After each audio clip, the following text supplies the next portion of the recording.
여러분들을 묶고 있는 모든 것들이 다 끊어지는, 그리고 자유함이 임하는 주의 은혜가 있기를 주의 이름으로 축원합니다.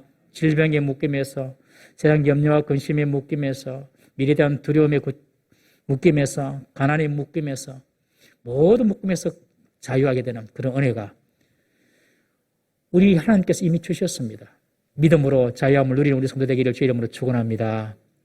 오늘 2부 예배로 예배당에서 그리고 각 처소에서 예배하시는 우리 성도님들, 여러분들에게 크신 하나님의 은혜가 임하는 예배가 되기를 바랍니다. 우리 하나님 말씀 듣기 전에 한번 기도했으면 좋겠습니다.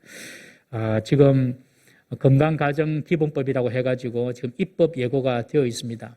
건강가정기본법 내용은 좋은 내용도 많이 있습니다만은, 그러나 그 안에 보면 아주 독소적인, 치명적인 독소적인 하나님의 말씀과 유의되는 그런 법이 있어요. 예를 들면은 성평등. 우리는 무엇을 믿느냐면 성평등을 믿는 것이 아니라 양성평등을 믿거든요. 남성과 여성, 성은 남성과 여성이다. 그래서 이 남성과 여성의 평등을 이야기하는 것은 좋지만 성평등이다. 이 말은 사회적인 성을 인정하자는 것입니다. 이 말이 무슨 말이냐? 내가 남자로 태어났지만은 내가 나중에 여자가 되고 싶어요. 그러면 여자가 될 수 있도록 만들어 주자는 것입니다. 내가 여자로 태어났지만 남자가 되고 싶어요. 그러면 남자로 만들어 주자는 것입니다. 그렇게 되면 어떤 일이 벌어지냐면 이제 나중에 남자 며느리를 볼 수 있고, 그리고 여자 사위를 볼 수가 있는 것입니다. 건강한 성경적인 기본적인 가정의 질서가 다 깨지는 그런 법들이 지금 입법 예고가 되어 있습니다. 이것이 이제 안에서 소위원회에서 회의를 거쳐가지고 입법이 되기 위하여 국회에 통과되면 이제 투표로 정하는 거거든요. 그래서 이런 어떤 성경적으로 맞지 않는 악법이 하나님 철폐되고, 그리고 이 땅에 하나님의 공의와 말씀의 기준이 세워지게 달라고 우리 한번 이 시간 기도했으면 좋겠고요. 두 번째는 지금 여러분 뉴스 매체를 통하여 아시겠지만 아프가니스탄에서 지금 폭탄 테러 사건도 나타나고 지금 우리가 계속 기도하고 있지만 온 한국교회가 아마 기도하는 것 같아요. 많은 사람들이 지금 탈출하려고 했습니다. 9월 1일까지 제가 알기로 9월 1일부터는 이제 탈출이 불가하다고 그렇게 알고 있는데, 오늘 내일 모레 우리는 이곳에 앉아서 이렇게 마음껏 예배를 드리지만 코로나 기간 중이지만, 그런데 그 사람들은 지금 살라고 탈출하려고 지금 얼마나 노심초사 기다리고 있는지 몰라요. 그 공항에서 테러가 발생하고 지금 그런 상황이 있습니다. 특별히 그들 중에는 그리스도인들이 있습니다. 그리스도인들이. 지금 우리나라는 그래도 300 몇십 명 구출해냈는데 일본에서는 지금 갔지만 아직 사람 못 구하고 있어요. 못 오고 있어요. 일본에서는. 그래서 하나님 아프가니스탄에 있는 백성들, 특별히 믿음의 형제들이 잘 탈출되고, 그리고 그곳에서 혹시 남은 사들의 믿음을 지켜주고 생명과 안전을 지켜주시고 아프가니스탄이 속히 복음으로 새로워진 나라가 될 수 있도록 우리가 그들의 생명과 안전을 위해서 한번 기도했으면 좋겠습니다. 그리고 세 번째로 코로나가 길어지면서 우리의 신앙이 나태해지고 믿음에서 떠나는 분도 생길 수가 있습니다. 내 믿음만 지킬 게 아니라 우리 성도들 가운데, 우리 교회 가운데 한 사람도 믿음을 떠나는 자가 없도록 하나님 저희의 믿음도 지켜주시고 우리 교회의 믿음도 지켜달라고, 우리 자신의 믿음을 지켜달라고, 그리고 우리 형제 자매들의 믿음을 지켜달라고 다 같이 한번 주여 지켜주시옵소서. 우리 세 번 부르짖고 이 세 가지 제목 놓고 다 같이 통성을 기도하겠습니다. 주여 지켜주시옵소서. 주여 지켜주시옵소서. 주여 지켜주시옵소서. 아버지, 이 마지막 때에 아버지 말씀을 살아 이 시대에 아버지 전신을 깨어서 아버지여 우리의 믿음을 지키게 하여 주시옵소서. 하나님, 이 나라 민족 아버지 백성을 지켜주시고 이 국가를 지켜주시옵소서. 하나님의 법에 반하여서 아버지 입법되고 있는 모든 나쁜 법들이, 악법들이 아버지 다 철폐되게 하여 주시옵시고, 하나님의 정의와 하나님의 공의가 세워질 수 있는 하나님의 그런 대한민국이 되게 하여 주시옵소서. 아프가니스탄에서 아버지여 지금 탈출하고자 하는 많은 아버지 백성들을 주께서 기억하여 주시고, 특별히 아버지와 같은 믿음을 가지고 있는 하나님의 백성들을 눈동자를 지켜주시고 그들의 신앙도 지켜주시고 생명도 안전도 지켜주시고 아버지 무사하게 모든 일이 잘 탈출할 수 있도록 주여 역사하여 주시옵소서. 하나님이여 이 코로나 시대를 맞이하여서 나의 믿음을 돌아보게 하시고 아버지 우리의 믿음을 돌아보게 하시고 아버지 믿음에서 떠나는 자가 한 분도 없도록 우리 동무 사명계를 지켜주시고 속한 모든 성도들의 믿음과 삶을 지켜주시옵소서. 더 견고하게 주를 바라보게 하시고 더 견고하게 주를 붙잡을 수 있는 우리 모든 성도들의 삶이 되게 하여 주시옵소서. 마지막 때에 우리 믿음을 잘 지켜나갈 수 있도록 주여 도와 주옵소서. 내풀어 주시옵소서. 역사하여 주시옵시고 아버지여 여름 때를 맞이하여서 우리 교회가 더욱더 아버지 하나 되고 더욱더 부흥된 역사가 있게 하여 주옵소서. 주의 은혜와 은총이 함께 하여 주옵소서. 주의 돌보심 있는 게 우리 성도들의 삶 되게 하여 주시옵소서. 도와주시옵소서. 함께 하여 주시옵소서.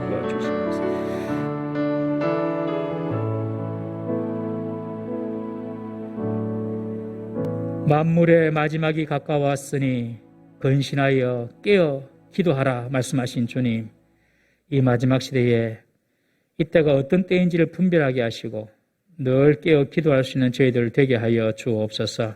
이 대한민국이 하나님의 법에 맞서는 악한 법이 세워지지 않도록 하나님이여 이 대한민국을 지켜 주시옵소서. 아프가니스탄에서 믿음으로 고통받는 자가 없도록 하나님이여 우리 아프가니스탄에 있는 우리 믿음의 성도들, 믿음의 형제들의 생명과 안전을 지켜 주시옵소서. 코로나로 인하여서 우리의 신앙이 나태해지지 않도록 도우시고 믿음에서 떠나는 이가 한 번도 없도록 하나님께서 우리 성도들의 믿음도 지켜 주시옵소서. 오늘도 말씀하시는 주의 음성을 들을 수 있는 복된 예배의 시간 되게 하여 주옵소서. 예수님의 이름으로 기도드리옵나이다. 아멘. 우리가 지금 창세기를 계속 강의하면서 듣고 있습니다. 창세기는 성경의 첫 번째 책인데요. 창세기에는 크게 두 가지 주제가 있습니다. 이 두 가지 주제를 딱 기억하고 계셔야 됩니다. 첫 번째는 세상 만물이 어떻게 시작이 되었나 그것을 보여주고 있습니다. 여러분 다른 종교에서는 세상의 시작에 대해서 별로 말을 하지 않습니다. 그냥 적당히 우연히 생겼겠지 그렇게 하고 치부하고 넘어갑니다. 그러나 성경은 분명히 세상은 하나님의 말씀으로 창조되었고 사람은 하나님의 형상으로 지음받았다고 분명히 이야기하고 있습니다. 그래서 창세기의 중요한 주제 첫 번째는 세상이 어떻게 시작이 되었고 세상 만물의 그 근원이 누구인가? 바로 하나님이다. 그것을 말하고 있고요. 두 번째 창세기의 중요한 주제는 하나님께서 선택하신 아브라함, 이삭, 야곱, 요셉을 통하여서 하나님께서 어떻게 사람의 믿음을 세워나가고 어떻게 믿음의 사람으로 만들어가는가를 보여주고 있습니다. 그 창세기를 통하여서 하나님께서 어떻게 믿음의 사람으로 이렇게 만들어 가시는가, 어떻게 사람의 믿음을 이렇게 자라게 하시는가 그것을 보여주고 있어요. 그래서 우리가 창세기를 통하여 배워야 할 것은 우리 믿음이 계속 자라나야 된다는 것이죠. 계속 우리 믿음이 자라나야 됩니다. 1년 전보다도 한 달 전보다도 우리 믿음 계속 자라나야 됩니다. 그것이 창세기의 중요한 주제입니다. 하나님이 선택하신 사람들을 통하여서 하나님께서 어떻게 믿음의 사람을 세워나가시고 어떻게 그 사람들의 믿음이 자라나게 하시는가 그것을 보여주는 것이 창세기인 것입니다. 설교를 들으실 때에 내 믿음이 자랄 수 있도록 여러분 기대하시면서 내 믿음이 어떻게 자라야 되겠다 이렇게 생각하시면서 설교를 들으시기 바랍니다. 우리는 앞서 27장에서 세상적이고 인간적인 술수와 방법을 총동원해서 하나님의 뜻을 거부하고 자신의 뜻대로 축복을 주려 하고 또 축복을 뺏으려 하는 이삭의 가정을 보았습니다. 이삭은 하나님의 말씀보다도 자기 생각대로 자기 기분대로 자기가 좋아하는 큰아들 에서에게 복을 주려고 했던 불순종하는 사람이었고 리브가는 이런 이삭을 속이면서까지도 장자의 복을 자기가 사랑하는 둘째 아들 야곱에게 주려고 했던 업무와 술수에 능한 그런 불신앙의 죄를 리브가는 지었고 야곱은 거짓말을 했으라도 복을 받아내려는 사기꾼이었고 에서는 장자꾼을 가볍게 여기고 눈앞의 이익이나 그리고 당장의 육신적인 복만 추구하는 세속적인 망령된 사람이었다는 것을 우리는 살펴보았습니다. 오늘 본문에서는 자신의 장자의 복을 빼앗겼다고 생각한 이 에서가 동생 야곱을 죽이려고 마음을 결심합니다. 그러자 아버지 이삭과 리브가가 야곱을 그대로 두면 안 되겠다 해서 라반의 집으로 보내는 내용입니다. 여러분 종종 오늘날도 재산 문제 때문에 형제간에 우애가 상하는 일이 있습니다. 오히려 재산이 없었다면 우애가 상하지 않았을 것인데 물질 때문에 다투고 싸우고 의존하는 사람들이 얼마나 많은지 모릅니다. 우리 부모들 중에서 재산이 많으신 분들은 미리 다 자녀들에게 잘 정리를 해둬야 됩니다. 저는 이래한테 너희들한테 줄 재산은 하나도 없다 미리 이야기했어요. 줄 재산도 없지만은 사실 공부시켜주는 것을 끝이다. 이미 선포를 했습니다. 여러분 부모의 재산 때문에 이 형제 간의 관계에 문제가 생기는 분이 참 많아요. 여러분 특별히 부정한 방법이나 또 속이는 방법, 거짓으로 물질적인 부분을 더 차지하려고 하지 마십시오. 내가 좀 오히려 손해 좀 봐도 괜찮습니다. 형제 간에 있어서. 내 형제가 좀 잘 먹고 잘 살면 또 얼마나 좀 괜찮습니까? 오히려 좋은 관계를 유지하는 것이 더 멀리 보는 지혜요 하나님의 복을 받는 길임을 믿으시기 바랍니다. 성도는요 위로부터 오는 복을 받는 사람입니다. 위로부터 오는 복. 제가 이런 통계를 본 적이 있습니다. 이런 인터뷰 통계인데 사람이 죽어갈 때에 무엇이 가장 후회스러운가 그런 통계를 제가 본 적이 있어요. 두 그룹의 통계였습니다. 첫 번째는 암으로 죽어가시는 분들의 인터뷰를 보고, 또 하나는 나이가 90세 이상 되는 할아버지의 인터뷰를 제가 본 적이 있는데, 아무리 죽어가는 사람에게 당신의 인생 가운데 뭐가 가장 후회스럽습니까? 그분들이 하시는 말씀이, 가까이 있는 내 가까운 사람을 더 많이 사랑하지 못한 것이 가장 후회스럽습니다. 그러더라고요. 가까이 있는 사람들에게 사랑을 표현하고 해주지 못한 것, 그것이 제일 후회스럽다. 여러분, 가까운 사람들에게 사랑을 표현하시고 안아도 주시고 또 전화도 하시고 그러시기 바랍니다. 두 번째로 90세 이상 되신 할아버지한테 물으니까 당신의 인생에서 가장 후회되는 것이 무엇입니까? 그분들이 하시는 말씀이, 내가 정말 하고 싶은 일을 용기를 다해서 도전해보지 못한 것이 가장 후회스럽다. 내가 정말 하고 싶은 일을 무섭다고, 또 당장이 지금 어렵다고 용기를 내어서 도전해보지 못한 것이 가장 후회스럽다. 그들의 인터뷰에는 이런 답은 하나도 없었습니다. 내가 더 많은 재물을 모으지 못해서 후회스럽다. 내가 더 큰 집에 살지 못해서 후회스럽다. 내가 더 좋은 자가용을 굴리지 못해서 후회스럽다. 지금 우리가 지금 살아있을 때는 이것이 중요한 줄 아는데, 정말 죽음을 앞둔 사람들에게 그들의 후회된 것을 돌아보니까 그런 게 아니다는 거예요. 물질적인 것이 하나도 아닙니다. 물질적인 것을 더 많이 모아서 후회스럽다고 이야기하는 사람이 한 사람도 없었어요. 가까운 사람을 더 사랑하지 못하고 내가 정말 하고 싶었던 일들을 내가 용기를 내서 도전하지 못했다는 것, 그것이 가장 후회스럽다. 우리 가운데 90세 이상 된 분이 별로 없어요. 여러분, 지금이라도 여러분 하고 싶은 일들을 용기 내서 하시기 바랍니다. 이 에서와 야곱은 장자의 권을 서로 가지려고 투쟁하다가 지금 문제가 생기게 되었습니다.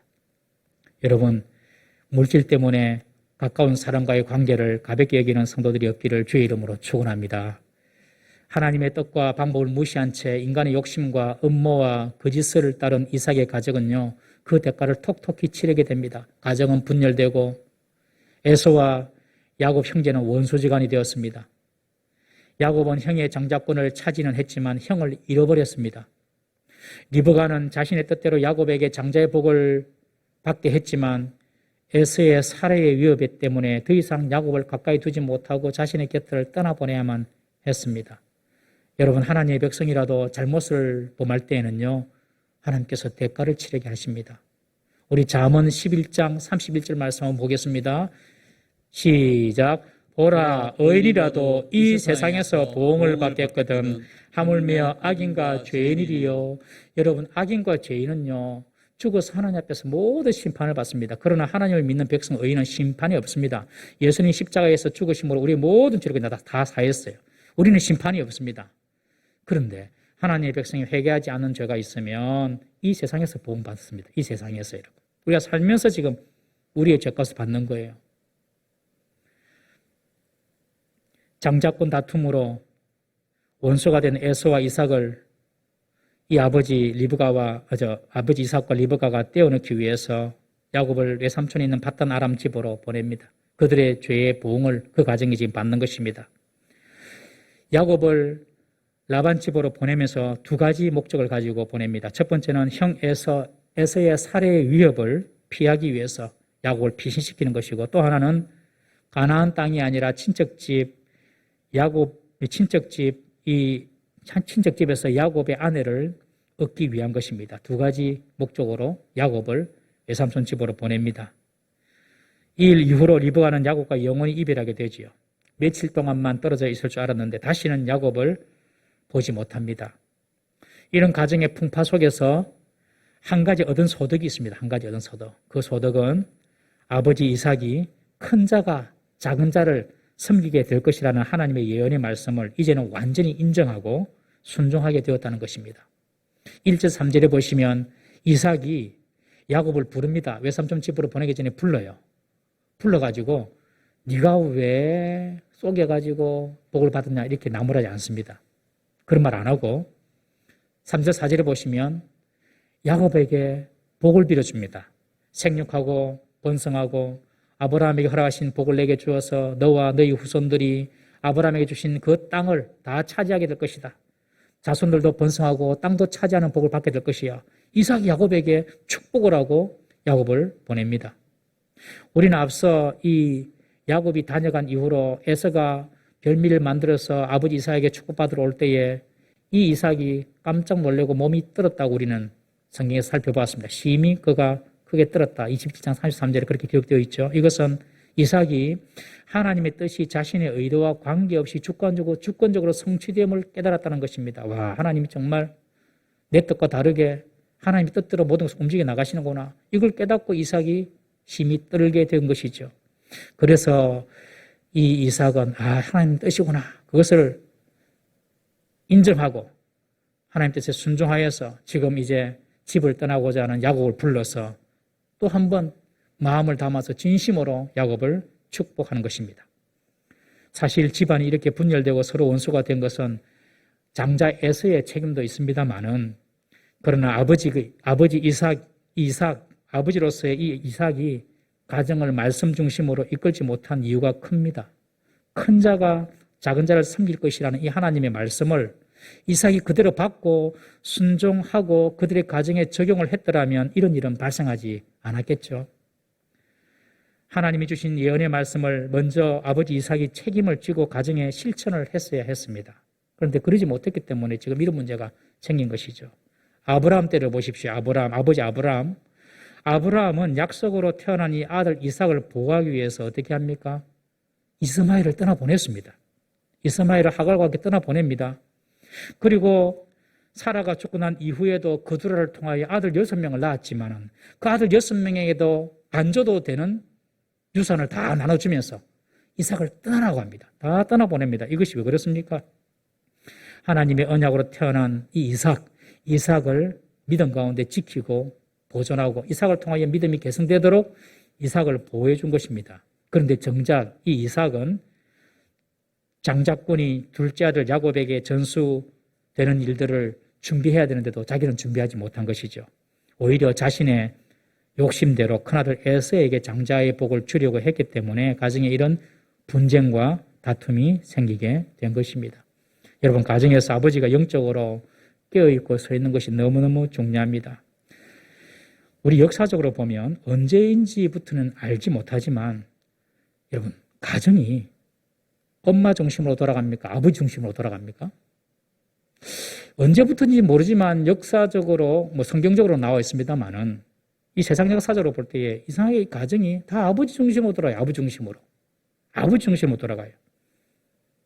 엄마가 밥을 차릴 때도 아버지가 좋아하는 반찬, 어떤 일을 결정할 때도 엄마가 또 결정하지만 결국에 아버지의 결정이 더 중요하죠. 아버지 중심으로 돌아가는 이 가정 문화가 동양 문화가 아닙니다. 동양이라서 그렇다 그렇게 생각하면 안 됩니다. 서양은 우리보다 더 합니다. 서양은 남자와 여자가 결혼하면 신부는 신랑의 성을 따라야 돼요. 즉 여자가 남편에게 시집가는 순간, 남자에게 시집가는 순간 여자는 자기 성을 잃어버립니다. 양혜숙 사모가 장창희 목사하고 결혼하면 양혜숙이라고 안 부르고 이제는 장혜숙이라고 불러야 돼요. 장혜숙. 그게 서양입니다. 그러니까 동서고금을 막론하고 항상 가정은 남자 중심으로 돌아가요. 저는 이것을 하나님이 세워주신 가정의 질서라고 생각을 합니다. 하나님이 세우신 가정의 질서. 이것을 동양에서는 유교적 가부장적인 제도로 잘못 이해해가지고 아버지가 마치 폭군처럼 군림해도 된다라는 잘못된 인식으로 받아들여지기를 합니다만은 성경적 의미는 그런 뜻이 아닙니다. 성경적 의미는 그런 위계 질서상의 권력을 가진 아버지를 말하는 것이 아니라 창조의 질서 속에서 책임질 줄 아는 아버지의 위치를 말하는 것입니다. 하나님께서 만드신 그 가정에서 책임자로 아버지를 세워 두셨다는 겁니다. 태초에 에덴 동산에서 하나님이 먹지 말라고 하는 선악과를 누가 먼저 따먹었죠? 하와가 먼저 따먹었습니다만 하나님이 하와에게 책임을 먼저 묻지 않습니다. 아담을 불러서 왜 네가 따먹었냐? 남자에게 먼저 책임을 묻습니다. 이것은 가정의 문제에 있어서 책임자는 남자가 되어야 된다는 것을 하나님께서 의지적으로 보여주신 것이라는 것입니다. 성경적인 질서를 잘 모르는 페미니스트들은 이런 질서를 남성 우월주의다, 성차별이다, 여성을 억압하는 관습이다 이런 식으로 생각을 하는데 그것은 성경의 무지에서 나온 소치입니다. 여러분, 복음이 한국에 들어와서 여성들의 교육이나 그리고 사회 진출의 기회가 얼마나 확대되고 많아졌습니까? 여성과 아이들의 인권이 복음 때문에 신장이 되었습니다. 여러분, 지금 아프가니스탄의 탈레반은요 여성들을 교육이나 사회활동 다 지금 금지하고 자유를 말살하려고 하고 있습니다. 인권을 유린하는 것이죠. 성경은 그런 이슬람 극단주의자들의 사상을 완전히 배격합니다. 성경은 철저히 남녀가 하나님 앞에서 동등하며 서로에게 구속되는 것이 아니라 자유롭고 대등하나 가정에서는 그 책임자를 남자로 정해 두셨다는 것입니다. 가정의 문제의 책임을 남자에게 먼저 묻겠다는 것이죠. 부부관계의 문제를 남자에게 먼저 묻겠다는 겁니다, 여러분. 자녀 교육과 자녀의 신앙 문제 남자에게 먼저 묻겠다는 겁니다. 심지어 가정의 경제생활 활동도 남자에게 먼저 책임을 묻겠다는 것입니다.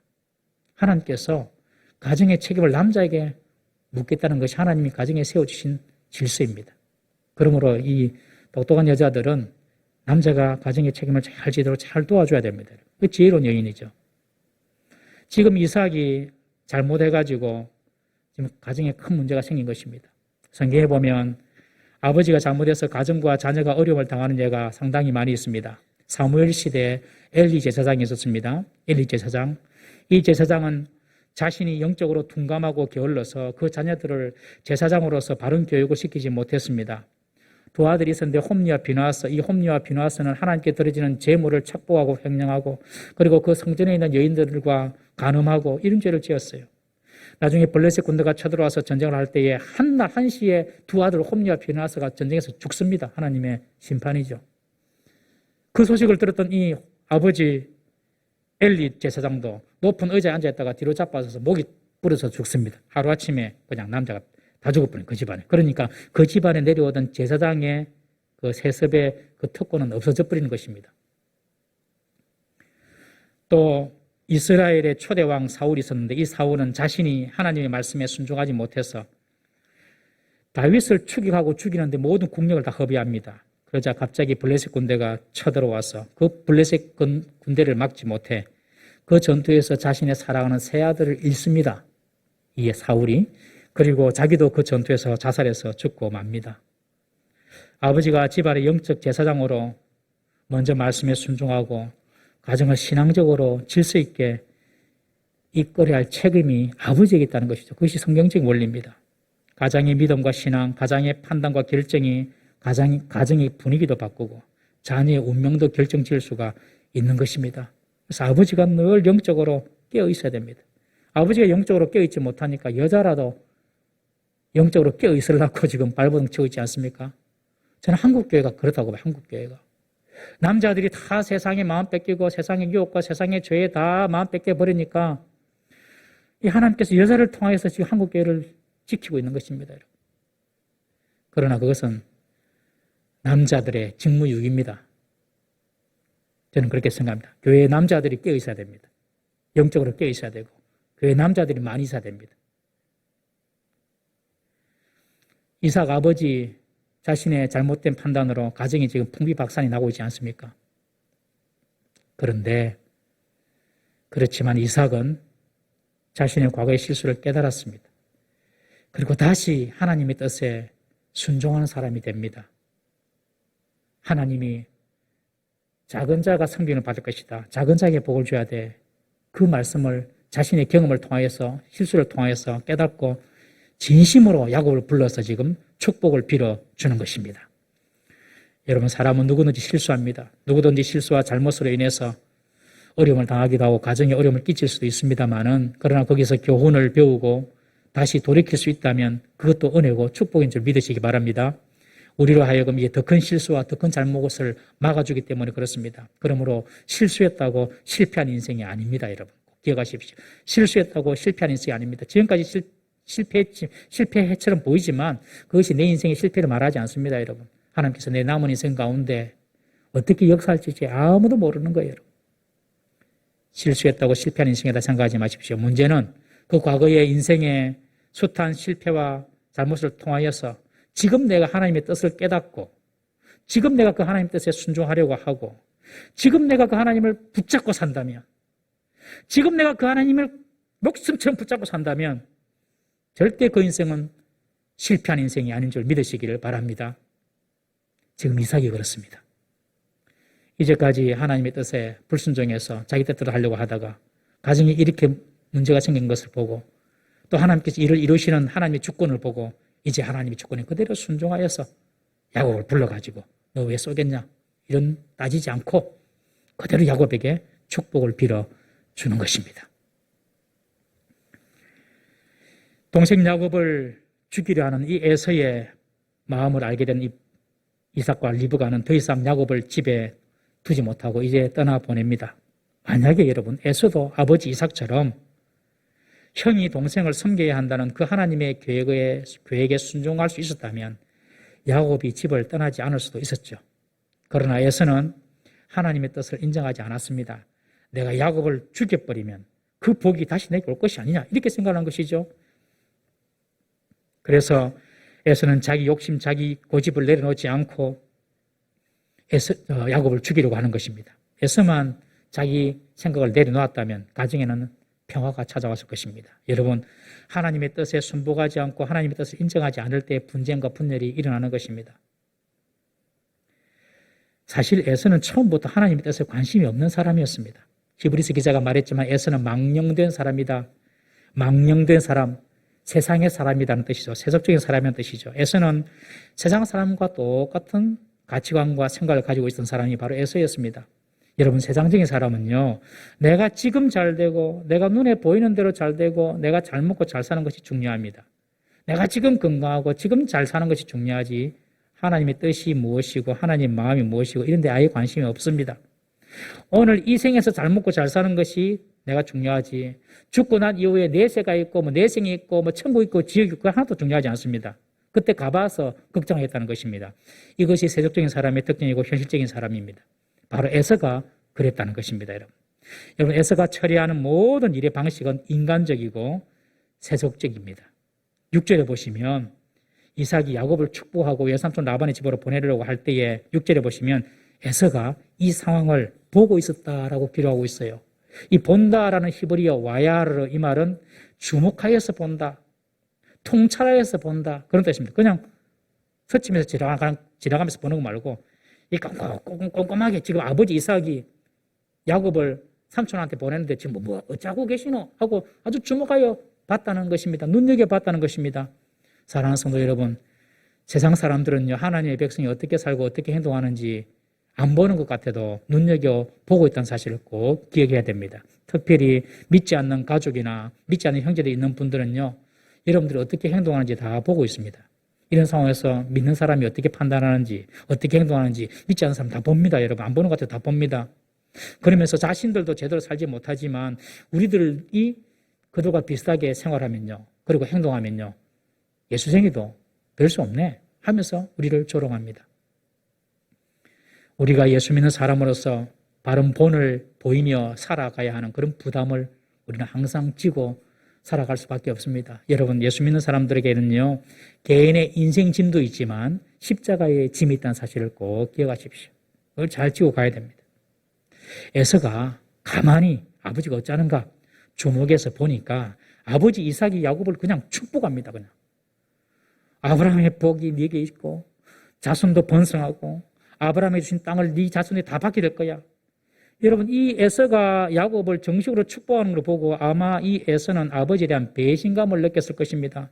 이전에는 이 야곱이 아버지를 속여서 아버지에게 복을 받았다. 그거는 에서가 이해를 아마 했을 것입니다. 이 야곱이 못된 놈이다. 그렇게 생각을 했을 것인데 지금은 아버지가 공개적으로 노골적으로 동생 야곱에게 복을 내리는 것입니다. 에서는 사실 아버지만큼은 내 편이라고 생각을 해서 원래 둘이 관계가 좋았잖아요. 아버지만큼은 내 편이다. 아버지 마음은 내게 있다. 이렇게 철떡같이 믿었는데 지금 그 아버지가 하나님의 뜻에 순종해서 동생 야곱에게 복을 내리는 것을 보고 아마 그는 배신감을 느꼈을 것입니다. 그리고 아버지가 이 야곱에게 하는 말을 듣고 또 충격을 받았어요. 야곱아, 너는 형처럼 이 가나안 땅에서 아내를 구하지 말고 내 삼촌의 집에 가서 거기서 아내를 구해오너라. 그렇게 말하는 거예요. 이 말이 에서에게는 충격이었습니다. 에서의 가나안 부인들은 이삭과 리브가를 기쁘게 하지 못하고 있다는 것을 에서는 그때 깨닫게 된 것입니다. 그리고 정말 이 부인들 때문에 내가 복을 받지 못한다. 이렇게 에서는 생각을 한 것이죠. 왜? 아버지의 마음을 얻지 못했으니까. 에서는 이제 아버지 이삭과 어머니의 마음을 기쁘게 하려고, 아버지 이삭과 어머니의 마음에 들게 하려고 어떻게 합니까? 원래 본처인 가나안의 여인들 둘 이외에도 아브라함의 아들이요 아버지 이삭의 형인 이스마엘 집으로 가서 그 이스마엘의 딸 마할렛을 아내로 맞이해서 또 결혼합니다. 왜? 아버지 이삭이 친척집 사람을 구해오라고 야곱에게 말하니 나도 아버지 이삭의 이복형인 이스마엘 집에 가서 그 딸을 데리고 와서 결혼하면 아버지 마음을 기쁘게 할 거야. 아버지 마음이 내게 돌이켜질 거야. 이렇게 생각한 것입니다, 여러분. 에서가 이스마엘의 딸을 아내로 맞이하려고 한 것은 아버지 이삭의 마음을 기쁘게 하고 이삭의 마음에 들려고 한 행동이죠. 참 이런 에서의 모습을 보면 좀 애잔하기도 하고 비참하기까지 합니다. 자기 딴에 얼마나 열심히 합니까? 아버지 마음에 들려고. 그러나 이것은 모두 헛고생에 불과합니다. 헛고생.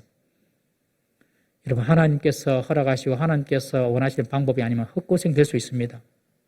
이삭이 이복형인 이스마엘을 어떻게 생각하고 있었겠습니까? 별로 사이가 그렇게 좋지 않았죠. 그런데 그 딸을 데리고 온들 이삭의 마음이 좋아지겠습니까? 에서는 육신의 아버지인 이삭을 의식하고 이삭의 눈에 들려고 아내를 지금 이스마엘 딸 중에서 취해온 것입니다. 그러나 그것이 이삭의 마음을 얻을리 만무했습니다. 나아가서 하나님의 뜻에도 맞지 않습니다. 사실 가나안의 이방인 여자나 이스마엘 집안의 여자나 하나님의 약속 그리고 아브라함의 약속 축복과는 상관이 없는 사람들입니다. 하나님의 구속사적인 그 세계 역사 가운데 다 배제되어 있는 사람이 이스마엘의 집안입니다. 에서는 그것을 깨닫지 못했어요. 그냥 친척 데리고 오면 아버지 마음이 기쁠 줄 알았던 거예요. 에서는 한마디로 영적으로 무지한 사람이었습니다. 여러분, 영적으로 무지할 때에 계속 실수하게 되는 것입니다. 우리가 실수가 딴 데 있는 것이 아니에요. 영적으로 무지하면 실수하게 되고 영적으로 무지할 때에 하나님의 복을 받을 수가 없는 것입니다. 여러분, 하나님의 복은요, 우리의 영혼이 먼저 잘 돼야 됩니다. 영적으로 우리가 깨어있을 때 하나님의 복을 받을 수가 있는 것입니다. 꼭 기억하십시오. 하나님의 백성의 복은 내가 영적으로 깨어있을 때 내 영혼이 먼저 잘 돼야지 하나님의 복이 온다. 요한 3서 우리 1장 2절 말씀 잘 아는 말씀이지만 한번 읽어보겠습니다. 요한 3서 1장 2절 시작. 사랑하는 자여 내 영혼이 잘됨 같이 내가 범사에 잘되고 강건하기를 내가 간구하노라. 사도 요한이 기도하는 내용인데요. 사랑하는 자여 내 영혼이 먼저 잘된 같이 영혼이 잘된 것처럼 범사가 잘되고 네가 육신적으로 강건하게 될 거다. 영혼이 조금 잘되면 네 범사도 조금 잘되고 영혼이 많이 잘되면 네 범사도 많이 잘되게 될 것이다. 이 말이거든요, 여러분. 이 순서를 잘 알아야 됩니다. 순서.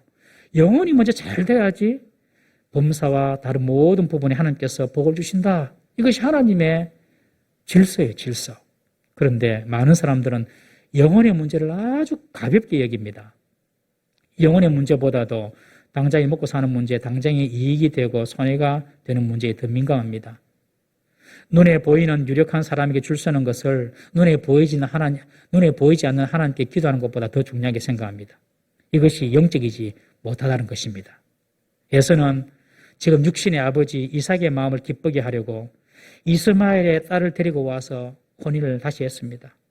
에서는 눈에 보이는 육신의 아버지 이삭만 기쁘게 하려고 한 것입니다. 눈에 보이지 않는 하나님을 기쁘게 할 생각은 생각조차 못하는 거예요. 내가 복을 받기 위해서 하나님을 기쁘게 해야 되겠다 이렇게 생각해야 되는데 아버지 이삭만 기쁘게 하면 돼. 그리고 지금 일을 처리하는 것입니다. 이런 사람이 육적인 사람입니다. 여러분, 육적인 사람은 절대로 하나님의 마음에 내가 들어야 되겠다 이런 생각을 못합니다. 한 주간 사시면서 내가 하나님의 마음에 들어야 되겠다, 내가 하나님의 기쁨이 되어야 되겠다 이런 생각을 못했다면 우리는 육적인 사람입니다. 육적인 사람. 이런 사람은 항상 눈앞에 보이는 대상만 인정하고 그것만 보고 따라갑니다.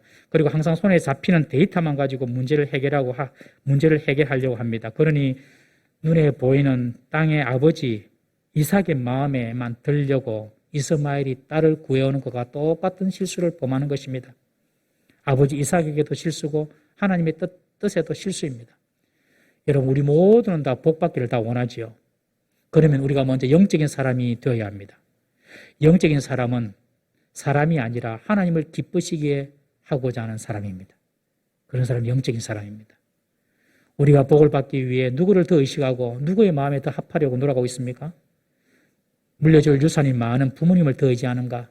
아니면 하나님을 더 의지하는가? 나를 밀어줄 눈에 보이는 직장의 실력이나 상사를 더 의지하는가? 아니면 내가 하나님을 더 의지하는가? 누구를 지금 의지하고 누구를 더 기쁘게 하려고 하는가? 우리가 돌아봐야 됩니다. 갈라디아서 1장 10절 말씀 한번 보겠습니다. 갈라디아서 1장 10절 시작. 이제 내가 사람들에게 좋게 하랴 하나님께 좋게 하랴 사람들에게 기쁨을 구하랴 내가 지금까지 사람의 기쁨을 구하였다면 그리스도의 종이 아니니라. 에서가 복을 받지 못한 것은 그가 영적인 사람이 아니었기 때문입니다. 에서는 눈에 보이는 이삭 아버지의 마음에만 들려고 했지 정작 복의 근원이신 하나님을 의식하지 못하는 육적인 사람이었던 것입니다. 여러분, 하나님의 복은 영원히 먼저 잘 되고 그 이후에 하나님의 물질적인 복을 부어주신다는 것을 꼭 기억하십시오. 에서가 하나님을 의식하고 하나님을 기쁘게 하려 했다면, 정말 에서가 하나님을 기쁘게 하는 그런 사람이 되려 했다면 이스마엘 집에 가서 이스마엘의 딸을 데리고 와서 결혼할 것이 아니라 과거에 자신이 배가 고파서 팥죽 한 그릇에 장자권을 팔아버린 어리석은 맹세에 대해서 하나님께 회개해야 했었고, 그리고 결국 하나님께서는 야곱을 선택하셔서 야곱에게 복주시키겠다는 그 하나님의 주권을 인정하고 야곱을 죽이려는 미움을 제거해야 하는 것입니다. 그리고 겸손히 하나님께 복을 구하는 것, 그것이 하나님을 기쁘시게 하고 영적인 시각으로 문제를 해결하는 방법인 것입니다. 그러나 에서는 모든 문제를 육신적이고 인간적인 생각, 남들이 다 하는 방법으로, 세상적인 방법으로만 해결하려고 하는 것입니다. 성도는 육신으로 살면 죽습니다. 로마서 8장 6절 말씀 보겠습니다. 시작. 육신의 생각은 사망이요 영의 생각은 생명과 평안이라. 여러분, 늘 육신의 생각이 아니라 세상의 생각이 아니라 영적인 생각으로 살아야 됩니다. 그래야지 생명이 찾아오고 평안이 찾아오는 것입니다. 사랑하는 성도님 여러분, 코로나 시대에 우리가 지금 무엇에 더 많이 신경을 쓰고 있는가? 육신적인 목숨, 육신적인 생명 유지하는 데 지금 더 많이 신경을 쓰고 있는가? 아니면 내 영적인 상태를 돌아보면서 내가 지금 영적인 필요는 없는가? 내가 정말 하나님 앞에서 어떻게 살고 있는가? 하나님은 나를 보실 때에 기뻐하고 나는 하나님을 기쁘시게 하려고 지금 살고 있는가?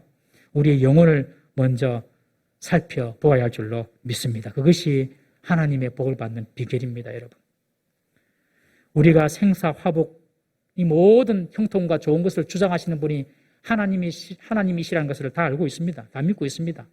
하지만 우리 인생의 각 논에 들어가게 되면, 우리 인생의 현재의 문제에 들어가게 되면 우리가 믿는 그 위대하신 하나님, 생사화복을 주장하신 하나님 다 없어져 버리고 세상의 방법, 세상의 상식대로 일을 처리할 때가 얼마나 많습니까? 에서처럼.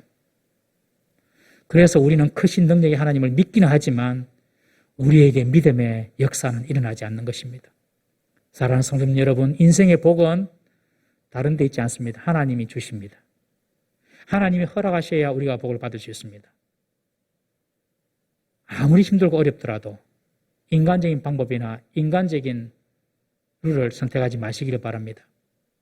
하나님의 말씀의 법을 떠나서 뭔가 성공하고 잘 될 것이다. 다 망상입니다. 하나님의 백성에게는. 어려울수록 세상의 방법이나 세상의 상식이 아니라 더 하나님께로 돌아가야 할 줄로 믿습니다. 내가 배고플수록 육적인 허기를 채우려고 동분서주하기 전에 내 영적인 문제가 무엇인지, 하나님과 관계에서 내가 고치고 내가 온전케 해야 될 것이 무엇인지를 돌아볼 수 있는 저와 여러분 되기를 주의 이름으로 축원합니다. 눈에 보이는 사람이 아니라 눈에 보이지 않지만 살아 역사하시는 그 하나님, 내가 그 하나님을 기쁘시게 하고 그 하나님의 마음에 내가 들어야 되겠다, 이렇게 생각을 하시고 이런 기도하시면 하나님 그 기도 다 들어주십니다. 마지막으로 시편 122편 6절 말씀, 7절 말씀 한번 읽어보겠습니다. 너무너무 좋은 말씀이에요. 읽어봅시다. 시편 122편 6절 7절 시작. 예루살렘을 위하여 평안을 구하라. 예루살렘을 사랑하는 자는 형통하리로다. 내 성 안에는 평안이 있고 내 궁중에는 형통함이 있을지어다. 예루살렘은 하나님의 성전이 있는, 하나님의 임재가 있는 곳입니다. 하나님의 집입니다. 오늘날 교회라고 볼 수 있습니다. 교회를 위하여 평안을 구해라.